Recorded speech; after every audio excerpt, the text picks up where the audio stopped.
Trump becoming president is one of the routes that one could see that could actually lead to civil war or the breakup of the United States. And right, this is a pretty big deal because there has been a special counsel called Jack Smith looking into Donald Trump's specific involvement in not just on January the 6th, but after the election in 2020, which he lost, but has continued to say he didn't lose. Now, the way it works in America is the special counsel prepares a case. He presents that to a grand jury, which is ordinary citizens deciding whether there are charges that need to be answered. And in this case, the grand jury has decided that Donald Trump needs to answer questions. Now, he is facing charges of, one of them is defrauding the United States in terms of using lies and deceit to undermine a lawful election, i.e. what he and his co-conspirators, who appear, they haven't been named, but they all appear to be basically lawyers working on his behalf, did to dispute the results in certain elections. Yeah, he's further accused on January the 6th of basically plotting, conspiring to stop the confirmation of the election result by the US Congress. That was the intention of the people who invaded the Capitol. We know that he contacted Vice President Mike Pence and basically said that Mike Pence should do that. And then thirdly, he is accused of trying to devalue the right to vote and the right to have your votes cancelled. So specifically, these charges, which are all based, as far as we can tell from the indictment, on evidence not from Trump opponents, but from Republicans and people involved, are not really saying you ordered the attack on the Capitol on January the 6th. What they're saying is your behavior, your legal behavior, undermined the election and led to the march on the Capitol. So those people defending him are saying, look, how can you possibly say Donald Trump's done anything wrong, because in his speech on the ellipse outside the White House before the attack on the Capitol, he said we're going to march peacefully, and therefore they say he said peacefully, so he had nothing to do with the violence, are actually putting up a red herring. This is not directly about his responsibility for the violence in which, let's remember, 5 people killed on that day.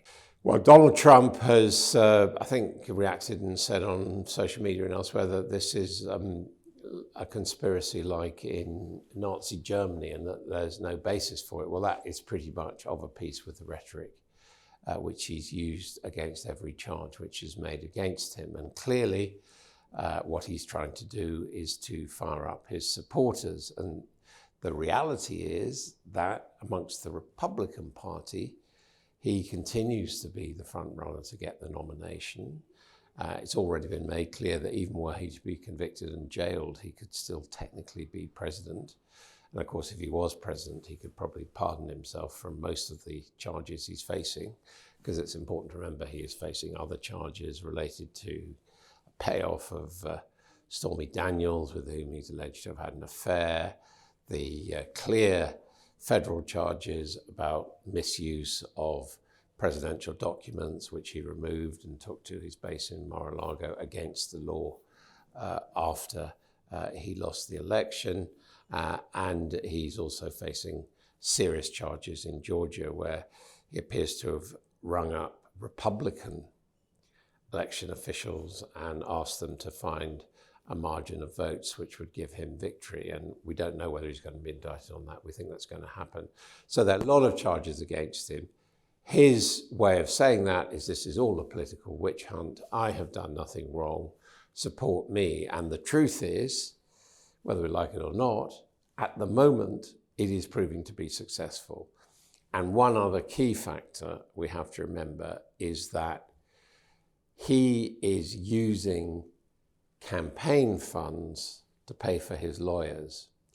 And he is raising money off the back of needing assistance to fight his lawyers. So effectively, being accused of crimes has become a money-making venture for Donald Trump. Yeah, I think the expectation is that the judge who's been nominated to hear this is a judge who's been doing quite a lot of the January 6th trials and is known for wanting to act fairly promptly, although, of course, in any legal system, and above all in the American legal system, you can have legal interventions to delay and slow down the process of justice. If it all goes according to plan, the trial will probably be May of next year, which would probably be around about the time that Donald Trump would be expecting to be nominated as the Republican candidate for the 2024 general election. If he does get the nomination and go on to win the general election, he would, I think, undoubtedly consider himself to be above the law, what he would consider to be bad law, and he would have some power to pardon himself. He doesn't have the power to pardon himself for convictions at state level, but the main charges we're hearing now are federal charges, and he would be able probably to pardon himself. We know he's already looked into that. And anyway, what we're seeing is Trump's whole tactic, and frankly, it was his tactic in business as well, was to go as close as possible to the legal law, both the civil law and the criminal law, and to breaking it, and then argue the toss. And he's had quite a lot of success in arguing the toss. I'm wearing a tie from the Donald J. Trump signature collection, which I bought in Trump Tower when I was covering the election. And because I was a foreigner, I had to get an American to buy it on my behalf, because you're not allowed to accept foreign donations. So they're aware of the law in Trump world. I mean, I have interviewed Trump before he became president, which was a pretty fruitless exercise. He basically just bellowed about his golf courses or whatever, and that was pretty much it. I did cover the last election and other elections for Sky News, and I was actually the first person on British television to call the victory of Joseph R. Biden on the Saturday after the vote on the Tuesday, because of all the disputes over the election. I was also in Washington, less than 24 hours after the attack on the Capitol on January the 7th, and covered the second indictment and all of that. So I've seen this process going forward a long time. And frankly, leave aside Donald Trump, who I think is quite clearly a bad man and a selfish man and a greedy man.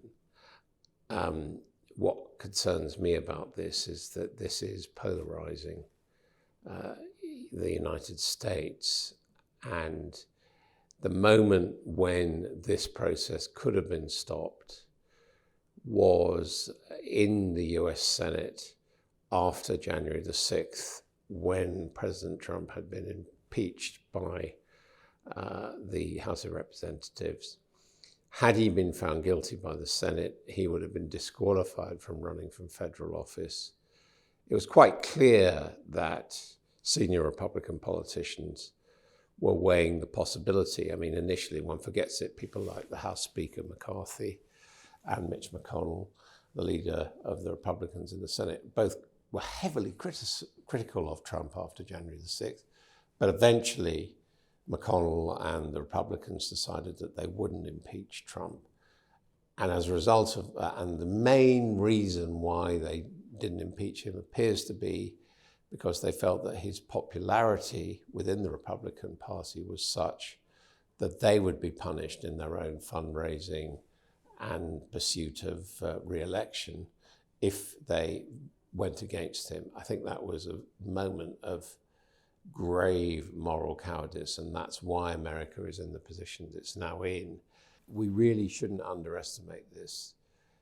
American democracy is at stake here with Trump, and underlying that is the possibility that a polarized society basically with